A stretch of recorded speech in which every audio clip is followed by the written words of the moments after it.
أعوذ بالله من الشيطان الرجيم. بسم الله الرحمن الرحيم. ألف لام ميم.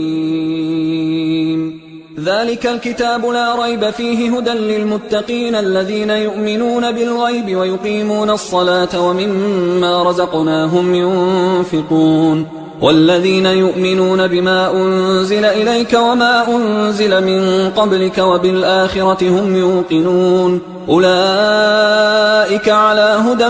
من ربهم وأولئك هم المفلحون. إن الذين كفروا سواء عليهم أأنذرتهم أم لم تنذرهم لا يؤمنون. ختم الله على قلوبهم وعلى سمعهم وعلى أبصارهم غشاوة ولهم عذاب عظيم. ومن الناس من يقول آمنا بالله وباليوم الآخر وما هم بمؤمنين يخادعون الله والذين آمنوا وما يخدعون إلا أنفسهم وما يشعرون. في قلوبهم مرض فزادهم الله مرضا ولهم عذاب أليم بما كانوا يكذبون. وإذا قيل لهم لا تفسدوا في الأرض قالوا إنما نحن مصلحون ألا إنهم هم المفسدون ولكن لا يشعرون. وإذا قيل لهم آمنوا كما آمن الناس قالوا أنؤمن كما آمن السفهاء ألا إنهم هم السفهاء ولكن لا يعلمون. وإذا لقوا الذين آمنوا قالوا آمنا وإذا خلوا إلى شياطينهم قالوا إنا معكم إنما نحن مستهزئون. الله يستهزئ بهم ويمدهم في طغيانهم يعمهون. أولئك الذين اشتروا الضلالة بالهدى فما ربحت تجارتهم وما كانوا مهتدين. مثلهم كمثل الذي استوقد نارا فلما أضاءت ما حوله ذهب الله بنورهم وتركهم في ظلمات لا يبصرون. صم بكم عمي فهم لا يرجعون. أو كصيب من السماء فيه ظلمات ورعد وبرق يجعلون أصابعهم في آذانهم من الصواعق حذر الموت والله محيط بالكافرين. يكاد البرق يخطف أبصارهم كلما أضاء لهم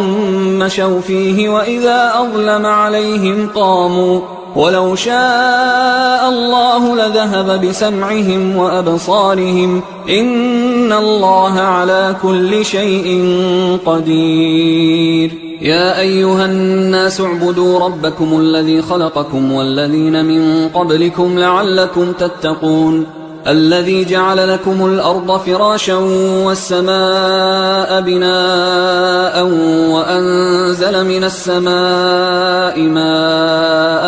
فأخرج به من الثمرات رزقا لكم فلا تجعلوا لله أندادا وأنتم تعلمون. وإن كنتم في ريب مما نزلنا على عبدنا فأتوا بسورة من مثله وادعوا شهداءكم من دون الله إن كنتم صادقين. فإن لم تفعلوا ولن تفعلوا فاتقوا النار التي وقودها الناس والحجارة أعدت للكافرين. وبشر الذين آمنوا وعملوا الصالحات أن لهم جنات تجري من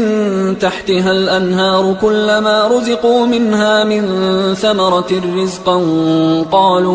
قالوا هذا الذي رزقنا من قبل وأتوا به متشابها ولهم فيها أزواج مطهرة وهم فيها خالدون. إن الله لا يستحيي أن يضرب مثلا ما بعوضة فما فوقها فأما الذين آمنوا فيعلمون أنه الحق من ربهم، وأما الذين كفروا فيقولون ماذا أراد الله بهذا مثلا يضل به كثيرا ويهدي به كثيرا، وما يضل به إلا الفاسقين الذين ينقضون عهد الله من بعد ميثاقه ويقطعون ما أمر الله به أن يوصل ويفسدون في الأرض، أولئك هم الخاسرون. كيف تكفرون بالله وكنتم أمواتا فأحياكم ثم يميتكم ثم يحييكم ثم إليه ترجعون. هو الذي خلق لكم ما في الأرض جميعا ثم استوى إلى السماء فسواهن 7 سماوات وهو بكل شيء عليم. وإذ قال ربك للملائكة إني جاعل في الأرض خليفة قالوا أتجعل فيها من يفسد فيها ويسفك الدماء ونحن نسبح بحمدك ونقدس لك قال إني أعلم ما لا تعلمون. وعلم آدم الأسماء كلها ثم عرضهم على الملائكة فقال أنبئوني بأسماء هؤلاء إن كنتم صادقين. قالوا سبحانك لا علم لنا إلا ما علمتنا إنك أنت العليم الحكيم. قال يا آدم أنبئهم بأسمائهم فلما أنبأهم بأسمائهم قال ألم أقل لكم إني أعلم غيب السماوات والأرض وأعلم ما تبدون وما كنتم تكتمون. وإذ قلنا للملائكة اسجدوا لآدم فسجدوا إلا إبليس أبى واستكبر وكان من الكافرين. وقلنا يا آدم اسكن أنت وزوجك الجنة وكلا منها رغدا حيث شئتما ولا تقربا هذه الشجرة فتكونا من الظالمين. فأزلهما الشيطان عنها فأخرجهما مما كانا فيه وقلنا اهبطوا بعضكم لبعض عدو ولكم في الأرض مستقر ومتاع إلى حين. فتلقى آدم من ربه كلمات فتاب عليه إنه هو التواب الرحيم. قلنا اهبطوا منها جميعا فإما يأتينكم مني هدى فمن تبع هداي فلا خوف عليهم ولا هم يحزنون. والذين كفروا وكذبوا بآياتنا أولئك أصحاب النار هم فيها خالدون. يا بني إسرائيل اذكروا نعمتي التي أنعمت عليكم وأوفوا بعهدي أوف بعهدكم وإياي فارهبون. وآمنوا بما أنزلت مصدقا لما معكم ولا تكونوا أول كافر به ولا تشتروا بآياتي ثمنا قليلا وإياي فاتقون. ولا تلبسوا الحق بالباطل وتكتموا الحق وأنتم تعلمون. وأقيموا الصلاة وآتوا الزكاة واركعوا مع الراكعين. أتأمرون الناس بالبر وتنسون أنفسكم وأنتم تتلون الكتاب أفلا تعقلون. واستعينوا بالصبر والصلاة وإنها لكبيرة إلا على الخاشعين الذين يظنون أنهم ملاقو ربهم وأنهم إليه راجعون. يا بني إسرائيل اذكروا نعمتي التي أنعمت عليكم وأني فضلتكم على العالمين. واتقوا يوما لا تجزي نفس عن نفس شيئا ولا يقبل منها شفاعة ولا يؤخذ منها عدل ولا هم ينصرون. وإذ نجيناكم من آل فرعون يسومونكم سوء العذاب يذبحون أبناءكم ويستحيون نساءكم وفي ذلكم بلاء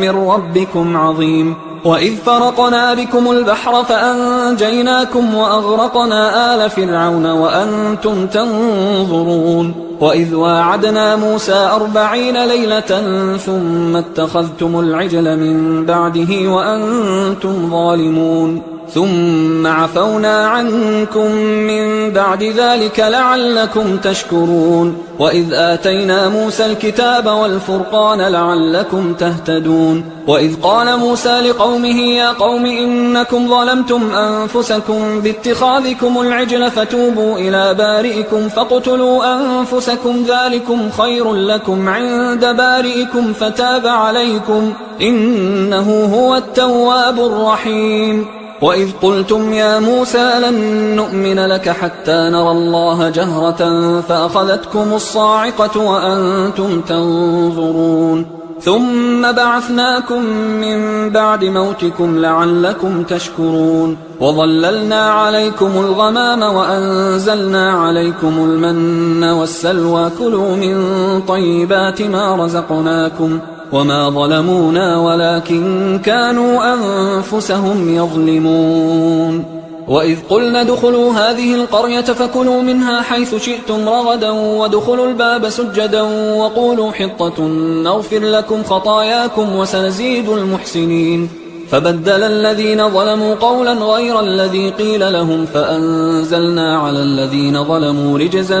من السماء بما كانوا يفسقون وإذ استسقى موسى لقومه فقلنا اضرب بعصاك الحجر فانفجرت منه 12 عينا قد علم كل أناس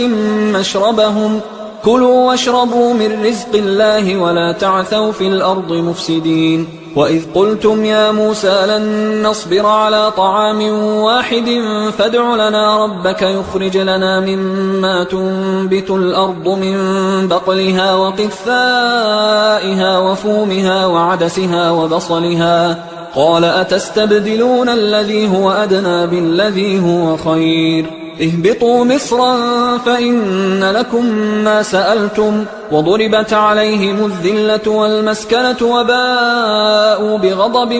من الله ذلك بأنهم كانوا يكفرون بآيات الله ويقتلون النبيين بغير الحق ذلك بما عصوا وكانوا يعتدون إن الذين آمنوا والذين هادوا والنصارى والصابئين من آمن بالله واليوم الآخر وعمل صالحا فلهم أجرهم عند ربهم ولا خوف عليهم ولا هم يحزنون وإذ أخذنا ميثاقكم ورفعنا فوقكم الطور خذوا ما آتيناكم بقوة واذكروا ما فيه لعلكم تتقون ثم توليتم من بعد ذلك فلولا فضل الله عليكم ورحمته لكنتم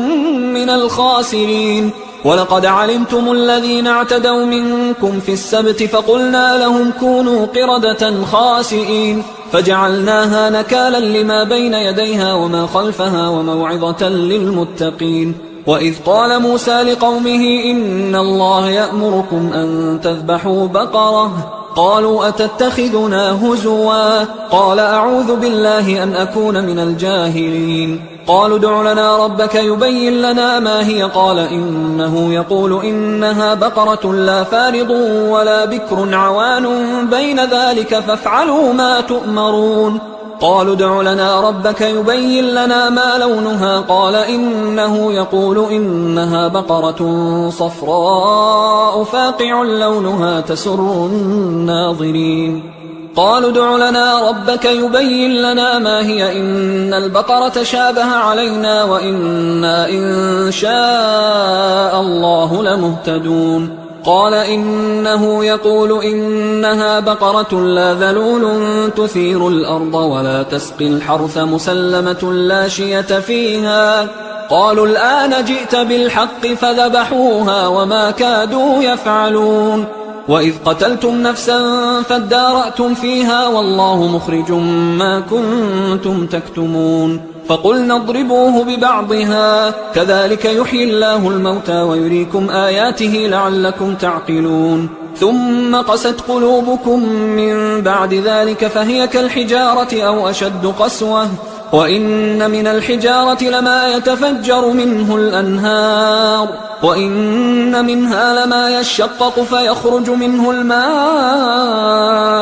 وإن منها لما يهبط من خشية الله وما الله بغافل عما تعملون أفتطمعون أن يؤمنوا لكم وقد كان فريق منهم يسمعون كلام الله ثم يحرفونه من بعد ما عقلوه وهم يعلمون وإذا لقوا الذين آمنوا قالوا آمنا وإذا خلا بعضهم إلى بعض قالوا أتحدثونهم بما فتح الله عليكم ليحاجوكم به عند ربكم أفلا تعقلون أولا يعلمون أن الله يعلم ما يسرون وما يعلنون ومنهم أميون لا يعلمون الكتاب إلا أماني وإنهم إلا يظنون فويل للذين يكتبون الكتاب بأيديهم ثم يقولون هذا من عند الله ليشتروا به ثمنا قليلا فويل لهم مما كتبت أيديهم وويل لهم مما يكسبون وقالوا لن تمسنا النار إلا أياما معدودة قل أتخذتم عند الله عهدا فلن يخلف الله عهده أم تقولون على الله ما لا تعلمون بلى من كسب سيئة وأحاطت به خطيئته فأولئك أصحاب النار هم فيها خالدون والذين آمنوا وعملوا الصالحات أولئك أصحاب الجنة هم فيها خالدون وإذ أخذنا ميثاق بني إسرائيل لا تعبدون إلا الله وبالوالدين إحسانا وذي القربى واليتامى والمساكين وقولوا للناس حسنا وأقيموا الصلاة وآتوا الزكاة ثم توليتم إلا قليلا منكم وأنتم معرضون وإذ أخذنا ميثاقكم لا تسفكون دماءكم ولا تخرجون أنفسكم من دياركم ثم أقررتم وأنتم تشهدون ثم أنتم هؤلاء تقتلون أنفسكم وتخرجون فريقا منكم من ديارهم تظاهرون عليهم بالإثم والعدوان وإن يأتوكم أسارى تفادوهم وهو محرم عليكم إخراجهم أفتؤمنون ببعض الكتاب وتكفرون ببعض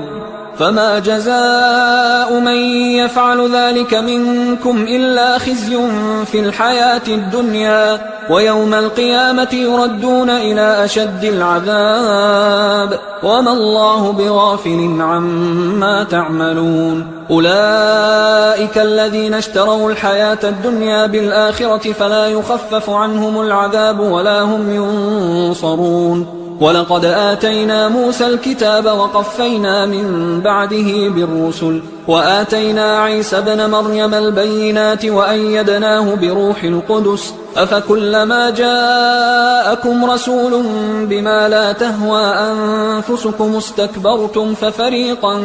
كذبتم وفريقا تقتلون وقالوا قلوبنا غلف بل لعنهم الله بكفرهم فقليلا ما يؤمنون ولما جاءهم كتاب من عند الله مصدق لما معهم وكانوا من قبل يستفتحون على الذين كفروا فلما جاءهم ما عرفوا كفروا به فلعنة الله على الكافرين بئس ما اشتروا به أنفسهم أن يكفروا بما أنزل الله بغيا أن ينزل الله من فضله على من يشاء من عباده فباءوا بغضب على غضب وللكافرين عذاب مهين وإذا قيل لهم آمنوا بما أنزل الله قالوا نؤمن بما أنزل علينا ويكفرون بما وراءه وهو الحق مصدقا لما معهم قل فلم تقتلون أنبياء الله من قبل إن كنتم مؤمنين ولقد جاءكم موسى بالبينات ثم اتخذتم العجل من بعده وأنتم ظالمون وإذ أخذنا ميثاقكم ورفعنا فوقكم الطور خذوا ما آتيناكم بقوة واسمعوا قالوا سمعنا وعصينا وأشربوا في قلوبهم العجل بكفرهم قل بئس ما يأمركم به إيمانكم إن كنتم مؤمنين قل إن كانت لكم الدار الآخرة عند الله خالصة من دون الناس فتمنوا الموت إن كنتم صادقين ولن يتمنوه أبدا بما قدمت أيديهم والله عليم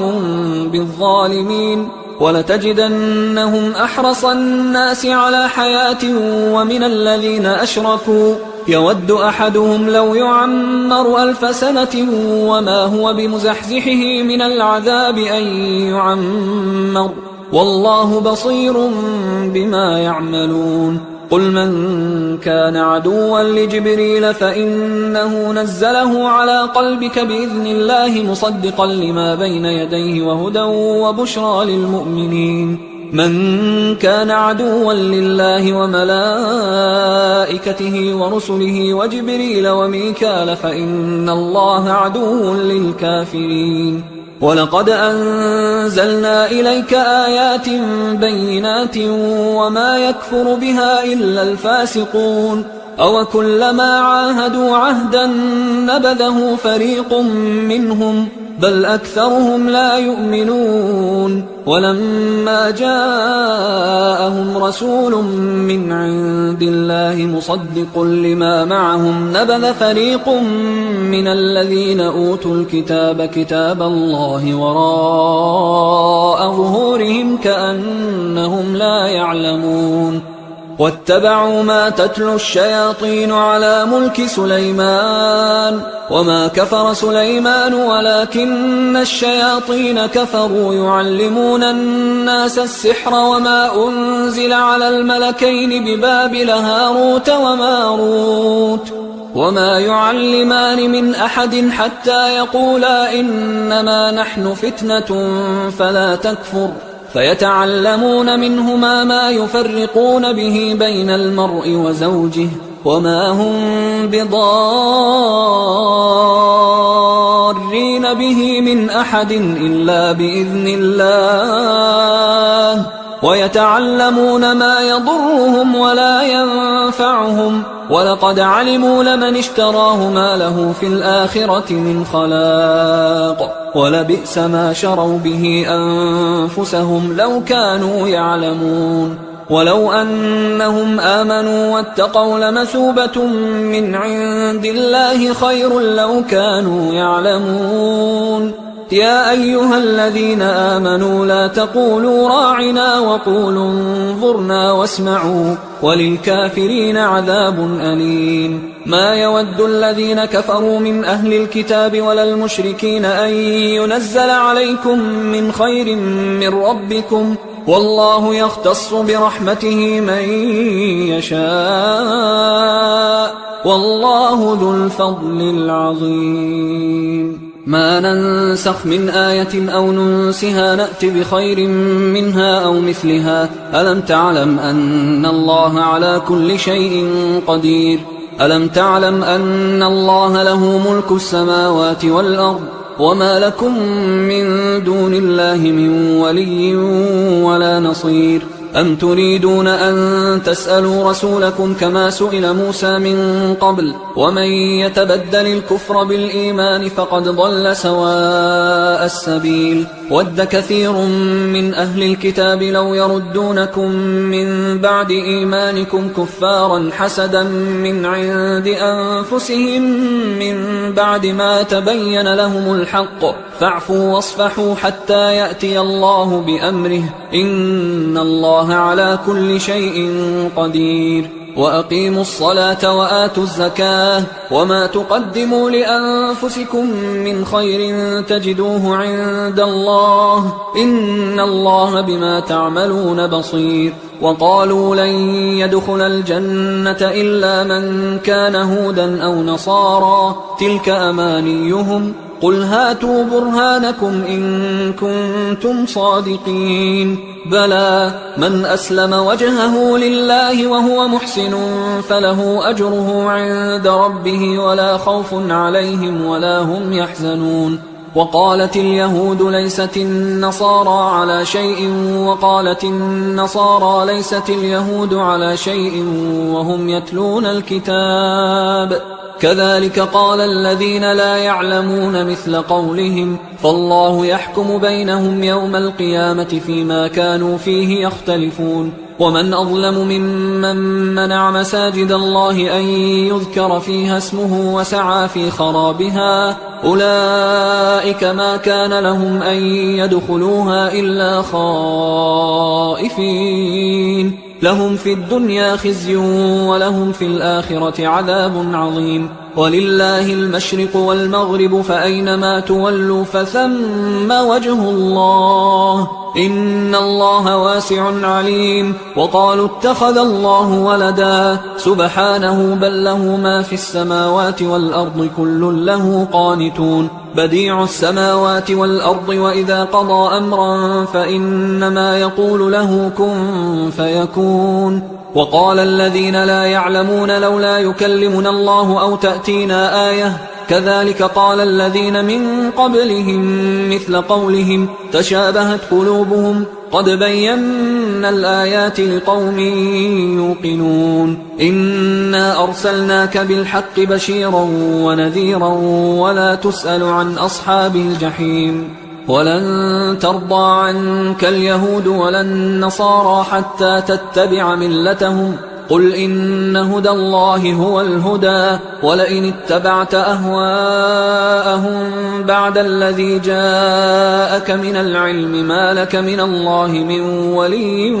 ولا نصير. الذين آتيناهم الكتاب يتلونه حق تلاوته أولئك يؤمنون به ومن يكفر به فأولئك هم الخاسرون. يا بني إسرائيل اذكروا نعمتي التي أنعمت عليكم وأني فضلتكم على العالمين واتقوا يوما لا تجزي نفس عن نفس شيئا ولا يقبل منها عدل ولا تنفعها شفاعة ولا هم ينصرون. وإذ ابتلى إبراهيم ربه بكلمات فأتمهن قال إني جاعلك للناس إماما قال ومن ذريتي قال لا ينال عهد الظالمين. وإذ جعلنا البيت مثابة للناس وأمنا واتخذوا من مقام إبراهيم مصلى وعهدنا إلى إبراهيم وإسماعيل أن طهرا بيتي للطائفين والعاكفين والركع السجود. وإذ قال إبراهيم رب اجعل هذا بلدا آمنا وارزق أهله من الثمرات من آمن منهم بالله واليوم الآخر قال ومن كفر فأمتعه قليلا ثم أضطره إلى عذاب النار وبئس المصير. وإذ يرفع إبراهيم القواعد من البيت وإسماعيل ربنا تقبل منا إنك أنت السميع العليم ربنا وجعلنا مسلمين لك ومن ذريتنا أمة مسلمة لك وأرنا مناسكنا وتب علينا إنك أنت التواب الرحيم ربنا وبعث فيهم رسولا منهم يتلو عليهم آياتك ويعلمهم الكتاب والحكمة ويزكيهم إنك أنت العزيز الحكيم. ومن يرغب عن ملة إبراهيم إلا من سفه نفسه ولقد اصطفيناه في الدنيا وإنه في الآخرة لمن الصالحين. إذ قال له ربه أسلم قال أسلمت لرب العالمين. ووصى بها إبراهيم بنيه ويعقوب يا بني إن الله اصطفى لكم الدين فلا تموتن إلا وأنتم مسلمون. أم كنتم شهداء إذ حضر يعقوب الموت إذ قال لبنيه ما تعبدون من بعدي قالوا نعبد إلهك وإله آبائك إبراهيم وإسماعيل وإسحاق إلها واحدا ونحن له مسلمون. تلك أمة قد خلت لها ما كسبت ولكم ما كسبتم ولا تسألون عما كانوا يعملون. وقالوا كونوا هودا أو نصارى تهتدوا قل بل ملة إبراهيم حنيفا وما كان من المشركين. قولوا آمنا بالله وما أنزل إلينا وما أنزل إلى إبراهيم وإسماعيل وإسحاق ويعقوب والأسباط وما أوتي موسى وعيسى وما أوتي النبيون من ربهم لا نفرق بين أحد منهم ونحن له مسلمون. فإن آمنوا بمثل ما آمنتم به فقد اهتدوا وإن تولوا فإنما هم في شقاق فسيكفيكهم الله وهو السميع العليم. صبغة الله ومن أحسن من الله صبغة ونحن له عابدون. قل أتحاجوننا في الله وهو ربنا وربكم ولنا أعمالنا ولكم أعمالكم ونحن له مخلصون. أم تقولون إن إبراهيم وإسماعيل وإسحاق ويعقوب والأسباط كانوا هودا أو نصارى قل أأنتم أعلم أم الله ومن أظلم ممن كتم شهادة عنده من الله وما الله بغافل عما تعملون. تلك أمة قد خلت لها ما كسبت ولكم ما كسبتم ولا تسألون عما كانوا يعملون. سيقول السفهاء من الناس ما ولاهم عن قبلتهم التي كانوا عليها قل لله المشرق والمغرب يهدي من يشاء إلى صراط مستقيم. وكذلك جعلناكم أمة وسطا لتكونوا شهداء على الناس ويكون الرسول عليكم شهيدا. وما جعلنا القبلة التي كنت عليها إلا لنعلم من يتبع الرسول ممن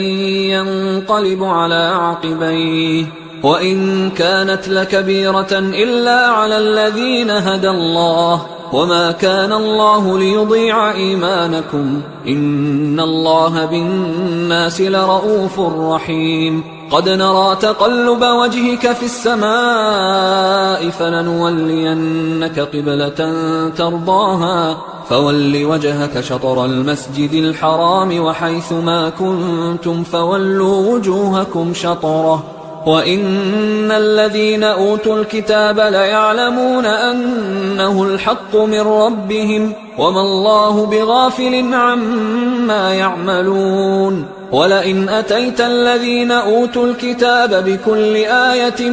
ما تبعوا قبلتك وما أنت بتابع قبلتهم وما بعضهم بتابع قبلة بعض ولئن اتبعت أهواءهم من بعد ما جاءك من العلم إنك إذا لمن الظالمين. الذين آتيناهم الكتاب يعرفونه كما يعرفون أبناءهم وإن فريقا منهم ليكتمون الحق وهم يعلمون الحق من ربك فلا تكونن من الممترين ولكل وجهة هو موليها فاستبقوا الخيرات أينما تكونوا يأت بكم الله جميعا إن الله على كل شيء قدير ومن حيث خرجت فول وجهك شطر المسجد الحرام وإنه للحق من ربك وما الله بغافل عما تعملون ومن حيث خرجت فول وجهك شطر المسجد الحرام وحيث ما كنتم فولوا وجوهكم شطره لئلا يكون للناس عليكم حجة إلا الذين ظلموا منهم فلا تخشوهم واخشوني ولأتم نعمتي عليكم ولعلكم تهتدون كما أرسلنا فيكم رسولا منكم يتلو عليكم آياتنا ويزكيكم ويعلمكم الكتاب والحكمة ويعلمكم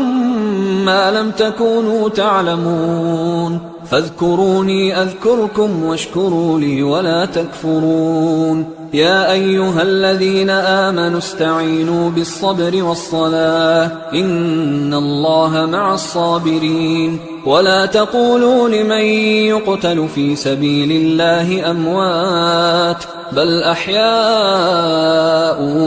ولكن لا تشعرون ولنبلونكم بشيء من الخوف والجوع ونقص من الأموال والأنفس والثمرات وبشر الصابرين الذين إذا أصابتهم مصيبة قالوا إنا لله وإنا إليه راجعون أولئك عليهم صلوات من ربهم ورحمة وأولئك هم المهتدون إن الصفا والمروة من شعائر الله فمن حج البيت أو اعتمر فلا جناح عليه أن يطوف بهما ومن تطوع خيرا فإن الله شاكر عليم إن الذين يكتمون ما أنزلنا من البينات والهدى من بعد ما بيناه للناس في الكتاب أولئك يلعنهم الله ويلعنهم اللاعنون إلا الذين تابوا وأصلحوا وبينوا فأولئك أتوب عليهم وأنا التواب الرحيم إن الذين كفروا وماتوا وهم كفار أولئك عليهم لعنة الله والملائكة والناس أجمعين خالدين فيها لا يخفف عنهم العذاب ولا هم ينظرون وإلهكم إله واحد لا إله إلا هو الرحمن الرحيم إن في خلق السماوات والأرض واختلاف الليل والنهار والفلك التي تجري في البحر بما ينفع الناس وما أنزل الله من السماء من ماء فأحيا به الأرض بعد موتها وبث فيها من كل دابة وتصريف الرياح والسحاب المسخر بين السماء والأرض لآيات لقوم يعقلون ومن الناس من يتخذ من دون الله أندادا يحبونهم كحب الله والذين آمنوا أشد حبا لله ولو يرى الذين ظلموا إذ يرون العذاب أن القوة لله جميعا وأن الله شديد العذاب إذ تبرأ الذين اتبعوا من الذين اتبعوا ورأوا العذاب وتقطعت بهم الأسباب وقال الذين اتبعوا لو أن لنا كرة فنتبرأ منهم كما تبرأوا منا كذلك يريهم الله أعمالهم حسرات عليهم وما هم بخارجين من النار يا أيها الناس كلوا مما في الأرض حلالا طيبا ولا تتبعوا خطوات الشيطان إنه لكم عدو مبين إنما يأمركم بالسوء والفحشاء وأن تقولوا على الله ما لا تعلمون وإذا قيل لهم اتبعوا ما أنزل الله قالوا بل نتبع ما ألفينا عليه آباءنا أولو كان آباؤهم لا يعقلون شيئا ولا يهتدون ومثل الذين كفروا كمثل الذي ينعق بما لا يسمع إلا دعاء ونداء صم بكم عمي فهم لا يعقلون يا أيها الذين آمنوا كلوا من طيبات ما رزقناكم واشكروا لله إن كنتم إياه تعبدون إنما حرم عليكم الميتة والدم ولحم الخنزير وما أهل به لغير الله فمن اضطر غير باغ ولا عاد فلا إثم عليه إن الله غفور رحيم إن الذين يكتمون ما أنزل الله من الكتاب ويشترون به ثمنا قليلا أولئك ما يأكلون في بطونهم إلا النار ولا يكلمهم الله يوم القيامة ولا يزكيهم ولهم عذاب أليم أولئك الذين اشتروا الضلالة بالهدى والعذاب بالمغفرة فما أصبرهم على النار ذلك بأن الله نزل الكتاب بالحق وإن الذين اختلفوا في الكتاب لفي شقاق بعيد ليس البر أن تولوا وجوهكم قبل المشرق والمغرب ولكن البر من آمن بالله واليوم الآخر والملائكة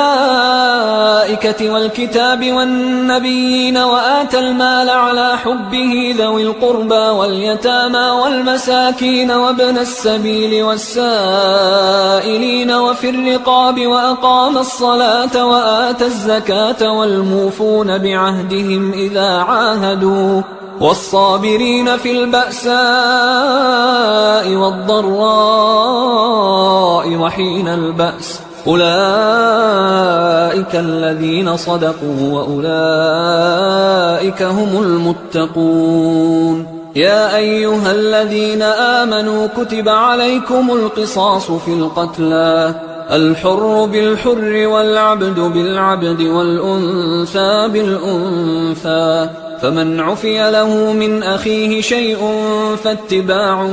بالمعروف وأداء إليه بإحسان ذلك تخفيف من ربكم ورحمة فمن اعتدى بعد ذلك فله عذاب أليم ولكم في القصاص حياة يا أولي الألباب لعلكم تتقون كتب عليكم إذا حضر أحدكم الموت إن ترك خيرا الوصية للوالدين والأقربين بالمعروف حقا على المتقين فمن بدله بعدما سمعه فإنما إثمه على الذين يبدلونه إن الله سميع عليم فمن خاف من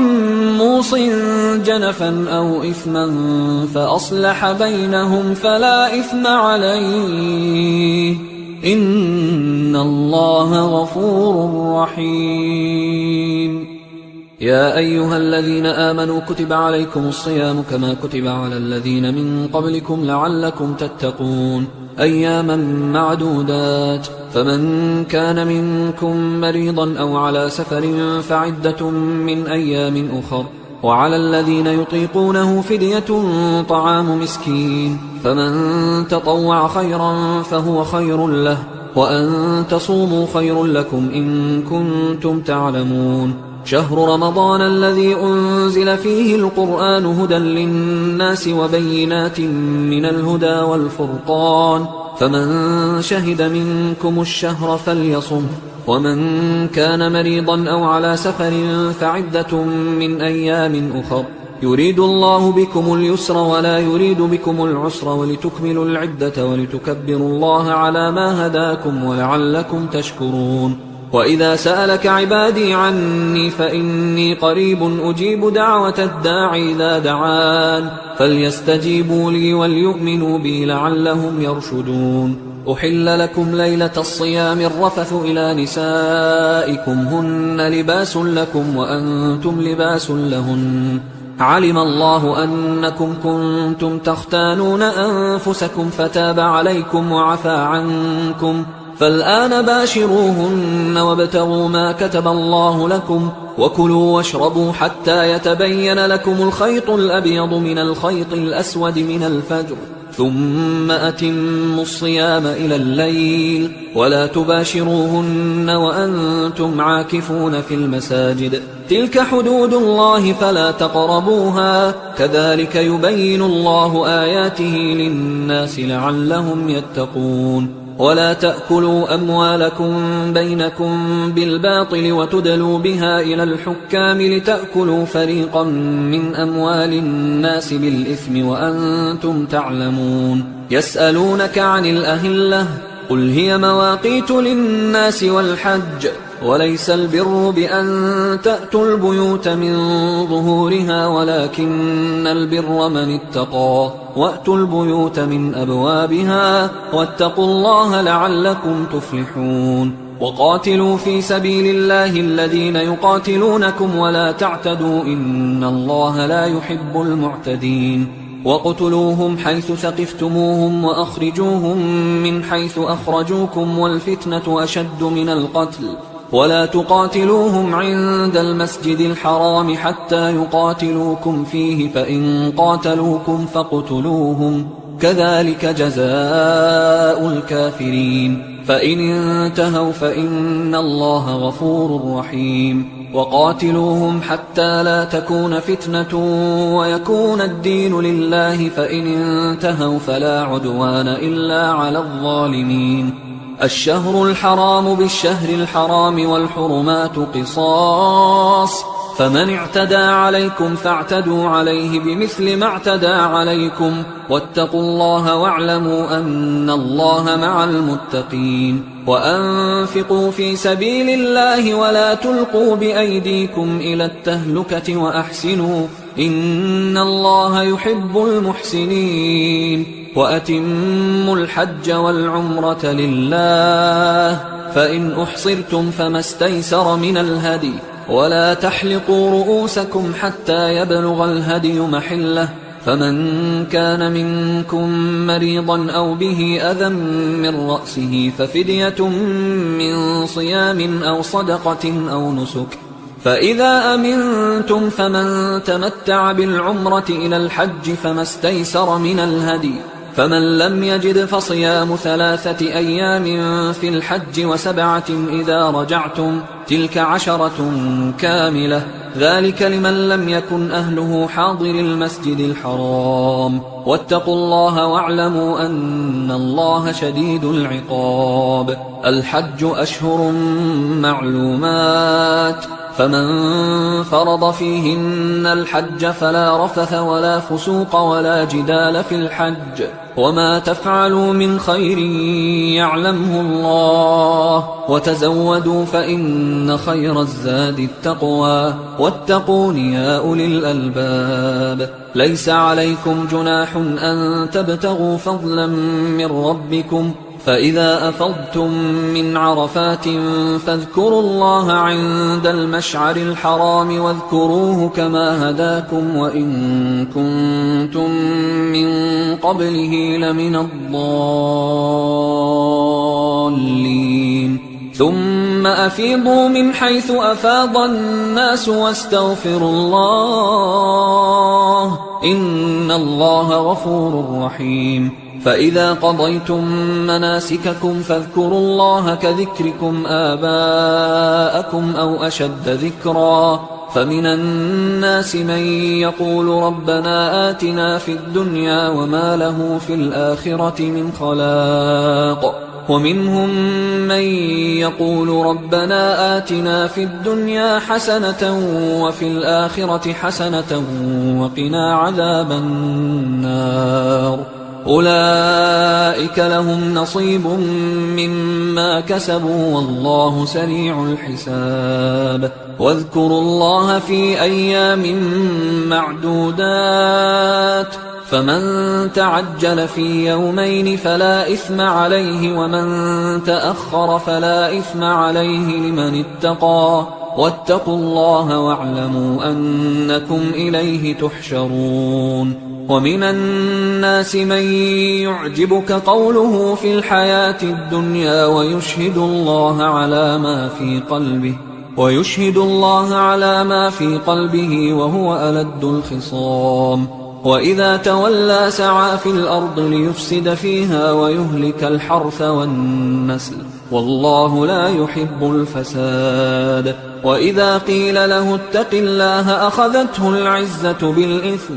فحسبه جهنم ولبئس المهاد ومن الناس من يشري نفسه ابتغاء مرضات الله والله رؤوف بالعباد يا أيها الذين آمنوا ادخلوا في السلم كافة ولا تتبعوا خطوات الشيطان إنه لكم عدو مبين فإن زللتم من بعد ما جاءتكم البينات فاعلموا أن الله عزيز حكيم هل ينظرون إلا أن يأتيهم الله في ظلل من الغمام والملائكة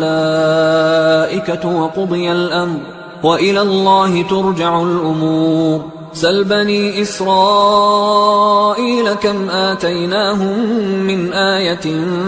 بينة ومن يبدل نعمة الله من بعد ما جاءته فإن الله شديد العقاب زين للذين كفروا الحياة الدنيا ويسخرون من الذين آمنوا والذين اتقوا فوقهم يوم القيامة والله يرزق من يشاء بغير حساب كان الناس أمة واحدة فبعث الله النبيين مبشرين ومنذرين وأنزل معهم الكتاب بالحق ليحكم بين الناس فيما اختلفوا فيه وما اختلف فيه إلا الذين أوتوه من بعد ما جاءتهم البينات بغيا بينهم فهدى الله الذين آمنوا لما اختلفوا فيه من الحق بإذنه والله يهدي من يشاء إلى صراط مستقيم أم حسبتم أن تدخلوا الجنة ولما يأتكم مثل الذين خلوا من قبلكم مستهم البأساء والضراء وزلزلوا حتى يقول الرسول والذين آمنوا معه متى نصر الله ألا إن نصر الله قريب يسألونك ماذا ينفقون قل ما أنفقتم من خير فللوالدين والأقربين واليتامى والمساكين وابن السبيل وما تفعلوا من خير فإن الله به عليم كتب عليكم القتال وهو كره لكم وعسى أن تكرهوا شيئا وهو خير لكم وعسى أن تحبوا شيئا وهو شر لكم والله يعلم وأنتم لا تعلمون يسألونك عن الشهر الحرام قتال فيه قل قتال فيه كبير وصد عن سبيل الله وكفر به والمسجد الحرام وإخراج أهله منه أكبر عند الله والفتنة أكبر من القتل ولا يزالون يقاتلونكم حتى يردوكم عن دينكم إن استطاعوا ومن يرتدد منكم عن دينه فيمت وهو كافر فأولئك حبطت أعمالهم في الدنيا والآخرة وأولئك أصحاب النار هم فيها خالدون إن الذين آمنوا والذين هاجروا وجاهدوا في سبيل الله أولئك يرجون رحمة الله والله غفور رحيم يسألونك عن الخمر والميسر قل فيهما إثم كبير ومنافع للناس وإثمهما أكبر من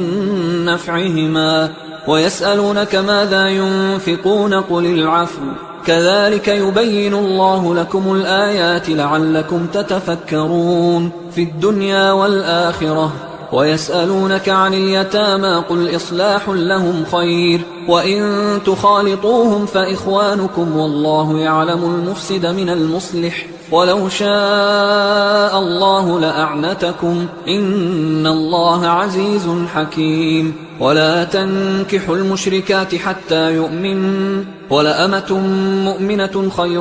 من مشركة ولو أعجبتكم ولا تنكحوا المشركين حتى يؤمنوا ولعبد مؤمن خير من مشرك ولو أعجبكم أولئك يدعون إلى النار والله يدعو إلى الجنة والمغفرة بإذنه ويبين آياته للناس لعلهم يتذكرون ويسألونك عن المحيض قل هو أذى فاعتزلوا النساء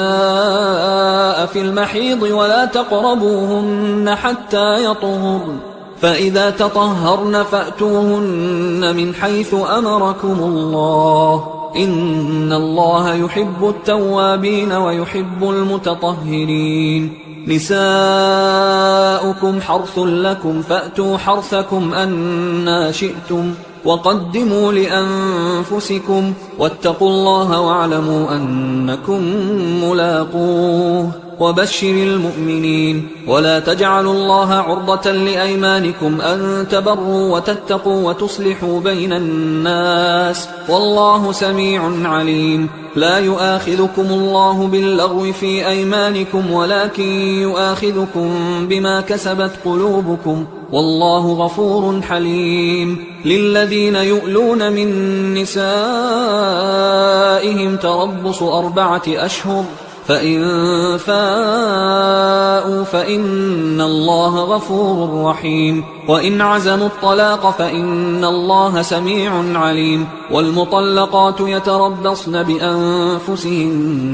3 قروء ولا يحل لهن أن يكتمن ما خلق الله في أرحامهن إن كن يؤمن بالله واليوم الآخر وبعولتهن أحق بردهن في ذلك إن أرادوا إصلاحا ولهن مثل الذي عليهن بالمعروف وللرجال عليهن درجة والله عزيز حكيم الطلاق 2 فإمساك بمعروف أو تسريح بإحسان ولا يحل لكم أن تأخذوا مما آتيتموهن شيئا إلا أن يخافا ألا يقيما حدود الله فإن خفتم ألا يقيما حدود الله فلا جناح عليهما فيما افتدت به، تلك حدود الله فلا تعتدوها، ومن يتعد حدود الله فأولئك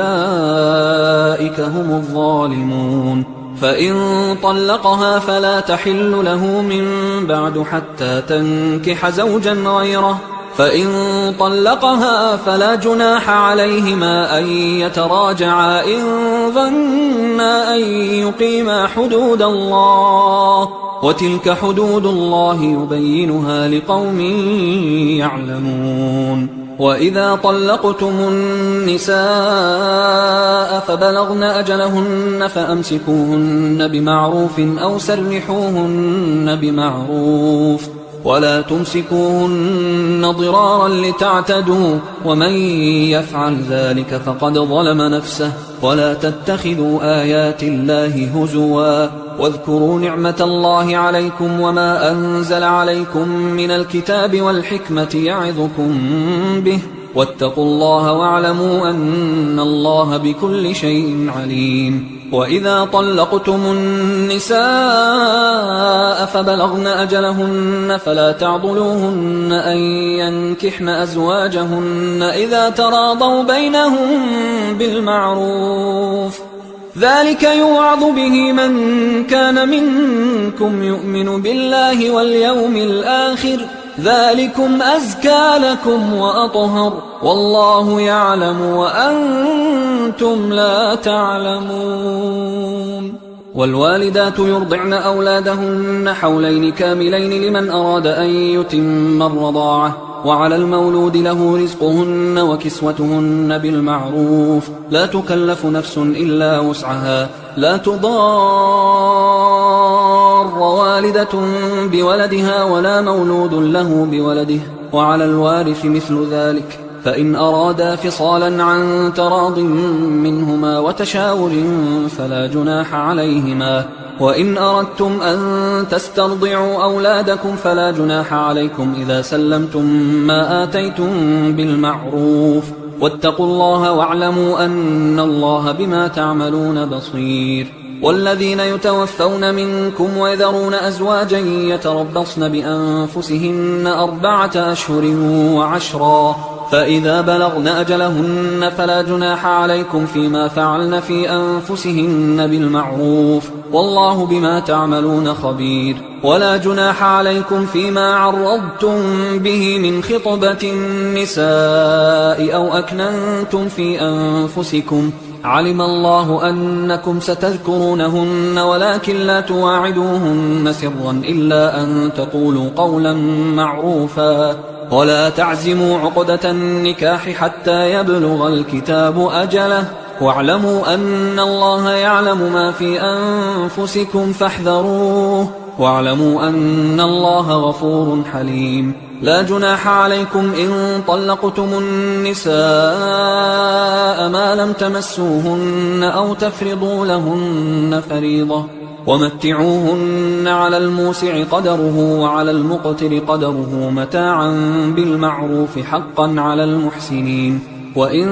طلقتموهن من قبل أن تمسوهن وقد فرضتم لهن فريضة فنصف ما فرضتم إلا أن يعفون أو يعفو الذي بيده عقدة النكاح، وأن تعفوا أقرب للتقوى، ولا تنسوا الفضل بينكم، إن الله بما تعملون بصير. حافظوا على الصلوات والصلاة الوسطى وقوموا لله قانتين، فإن خفتم فرجالا أو ركبانا، فإذا أمنتم فاذكروا الله كما علمكم ما لم تكونوا تعلمون. والذين يتوفون منكم ويذرون أزواجا وصية لأزواجهم متاعا إلى الحول غير إخراج، فإن خرجن فلا جناح عليكم فيما فعلن في أنفسهن من معروف، والله عزيز حكيم. وللمطلقات متاع بالمعروف حقا على المتقين، كذلك يبين الله لكم آياته لعلكم تعقلون. ألم تر إلى الذين خرجوا من ديارهم وهم ألوف حذر الموت فقال لهم الله موتوا ثم أحياهم، إن الله لذو فضل على الناس ولكن أكثر الناس لا يشكرون. وقاتلوا في سبيل الله واعلموا أن الله سميع عليم. من ذا الذي يقرض الله قرضا حسنا فيضاعفه له أضعافا كثيرة، والله يقبض ويبسط وإليه ترجعون. ألم تر إلى الملأ من بني إسرائيل من بعد موسى إذ قالوا لنبي له مبعث لنا ملكا نقاتل في سبيل الله، قال هل عسيتم إن كتب عليكم القتال ألا تقاتلوا؟ قالوا وما لنا ألا نقاتل في سبيل الله وقد أخرجنا من ديارنا وأبنائنا، فلما كتب عليهم القتال تولوا إلا قليلا منهم، والله عليم بالظالمين. وقال لهم نبيهم إن الله قد بعث لكم طالوت ملكا، قالوا أنى يكون له الملك علينا ونحن أحق بالملك منه ولم يؤت سعة من المال، قال إن الله اصطفاه عليكم وزاده بسطة في العلم والجسم، والله يؤتي ملكه من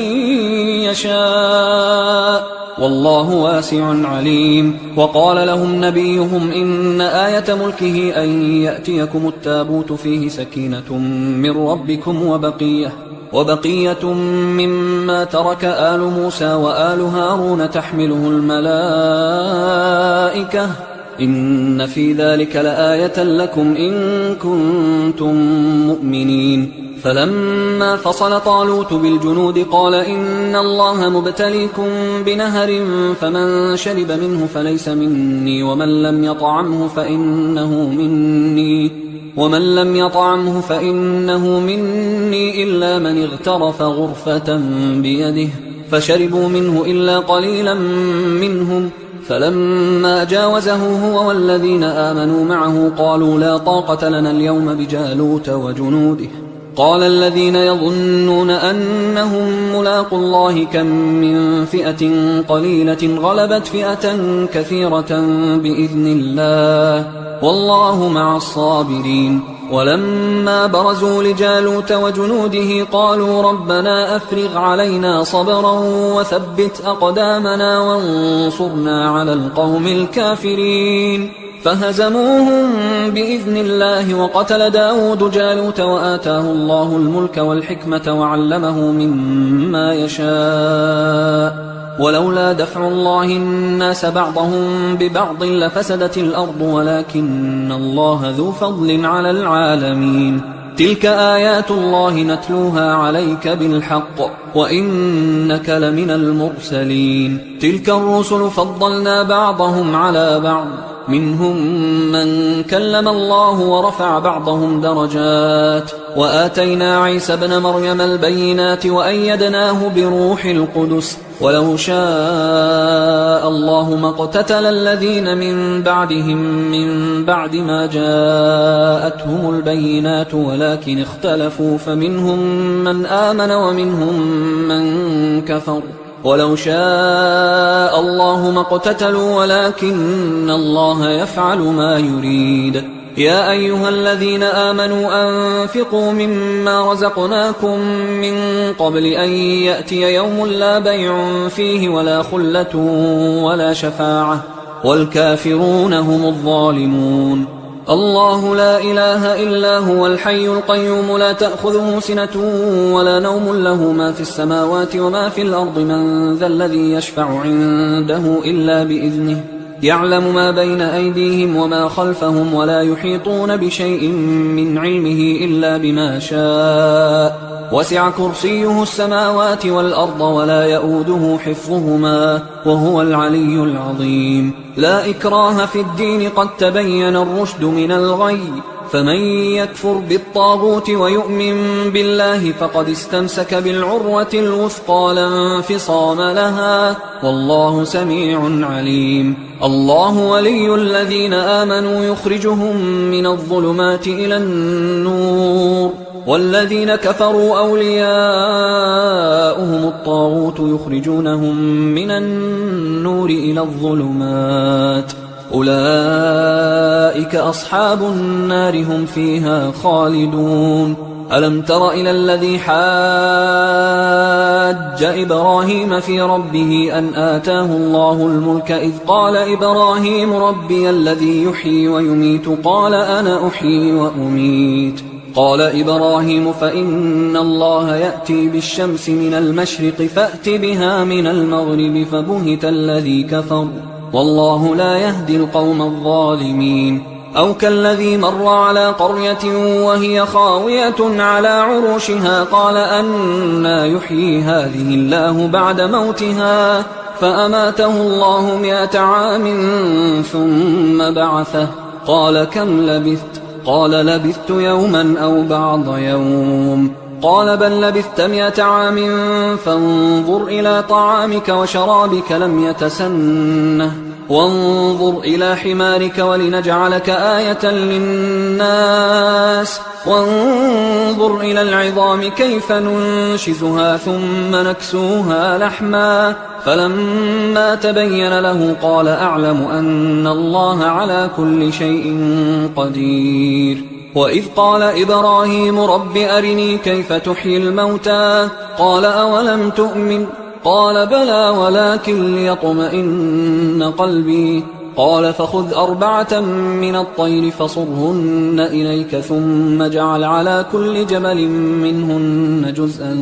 ثم ادعهن يأتينك سعيا واعلم أن الله عزيز حكيم. مثل الذين ينفقون أموالهم في سبيل الله كمثل حبة أنبتت 7 سنابل في كل سنبلة 100 حبة والله يضاعف لمن يشاء والله واسع عليم. الذين ينفقون أموالهم في سبيل الله ثم لا يتبعون ما أنفقوا منا ولا أذى لهم أجرهم عند ربهم ولا خوف عليهم ولا هم يحزنون. قول معروف ومغفرة خير من صدقة يتبعها أذى والله غني حليم. يا أيها الذين آمنوا لا تبطلوا صدقاتكم بالمن والأذى كالذي ينفق ماله رئاء الناس ولا يؤمن بالله واليوم الآخر فمثله كمثل صفوان عليه تراب فأصابه وابل فتركه صلدا لا يقدرون على شيء مما كسبوا والله لا يهدي القوم الكافرين. ومثل الذين ينفقون أموالهم ابتغاء مرضات الله وتثبيتا من أنفسهم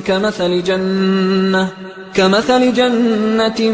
بربوة أصابها وابل فآتت أكلها ضعفين فإن لم يصبها وابل فطل والله بما تعملون بصير. أيود أحدكم أن تكون له جنة من نخيل وأعناب تجري من تحتها الأنهار له فيها من كل الثمرات وأصابه الكبر وله ذرية ضعفاء فأصابها إعصار فيه نار فاحترقت كذلك يبين الله لكم الآيات لعلكم تتفكرون. يا أيها الذين آمنوا أنفقوا من طيبات ما كسبتم ومما أخرجنا لكم من الأرض ولا تيمموا الخبيث منه تنفقون ولستم بآخذيه إلا أن تغمضوا فيه واعلموا أن الله غني حميد. الشيطان يعدكم الفقر ويأمركم بالفحشاء والله يعدكم مغفرة منه وفضلا والله واسع عليم. يؤتي الحكمة من يشاء ومن يؤت الحكمة فقد أوتي خيرا كثيرا وما يذكر إلا أولو الألباب. وما أنفقتم من نفقة أو نذرتم من نذر فإن الله يعلمه وما للظالمين من أنصار. إن تبدوا الصدقات فنعما هي وإن تخفوها وتؤتوها الفقراء فهو خير لكم ويكفر عنكم من سيئاتكم والله بما تعملون خبير. ليس عليك هداهم ولكن الله يهدي من يشاء. وما تنفقوا من خير فلأنفسكم وما تنفقون إلا ابتغاء وجه الله وما تنفقوا من خير يوفى إليكم وأنتم لا تظلمون. للفقراء الذين أحصروا في سبيل الله لا يستطيعون ضربا في الأرض يحسبهم الجاهل أغنياء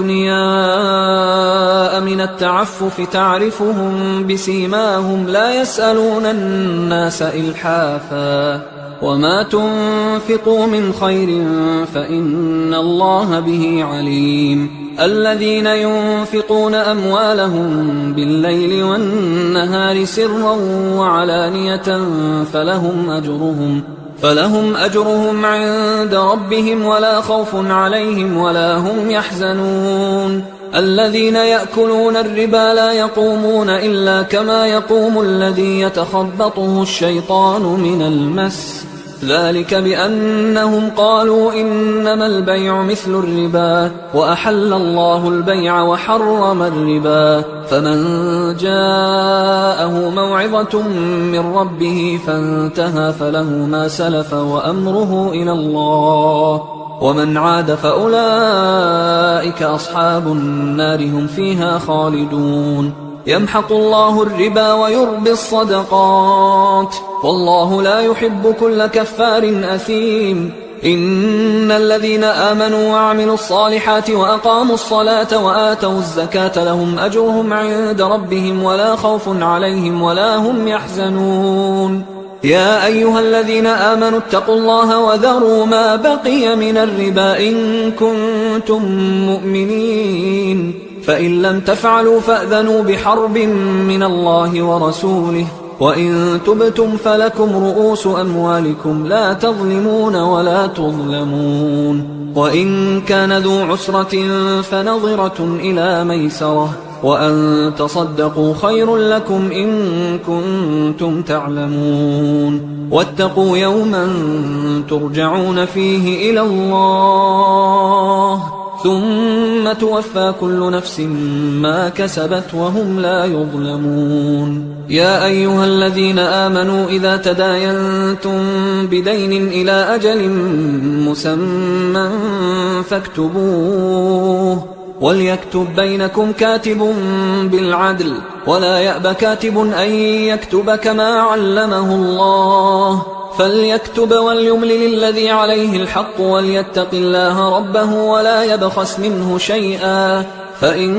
كان الذي عليه الحق سفيها أو ضعيفا أو لا يستطيع أن يمله فليملل وليه بالعدل واستشهدوا شهيدين من رجالكم فإن لم يكونا رجلين فرجل وامرأتان ممن ترضون من الشهداء أن تضل إحداهما فتذكر إحداهما الأخرى ولا يأبى الشهداء إذا ما دعوا ولا تسأموا أن تكتبوه صغيرا أو كبيرا إلى أجله ذلكم أقسط عند الله وأقوم للشهادة وأدنى أن لا ترتابوا إلا أن تكون تجارة حاضرة تديرونها بينكم فليس عليكم جناح ألا تكتبوها، وأشهدوا إذا تبايعتم، ولا يضار كاتب ولا شهيد، وإن تفعلوا فإنه فسوق بكم، واتقوا الله ويعلمكم الله، والله بكل شيء عليم. وإن كنتم على سفر ولم تجدوا كاتبا فرهان مقبوضة، فإن أمن بعضكم بعضا فليؤدي الذي اؤتمن أمانته وليتق الله ربه ولا تكتموا الشهادة، ومن يكتمها فإنه آثم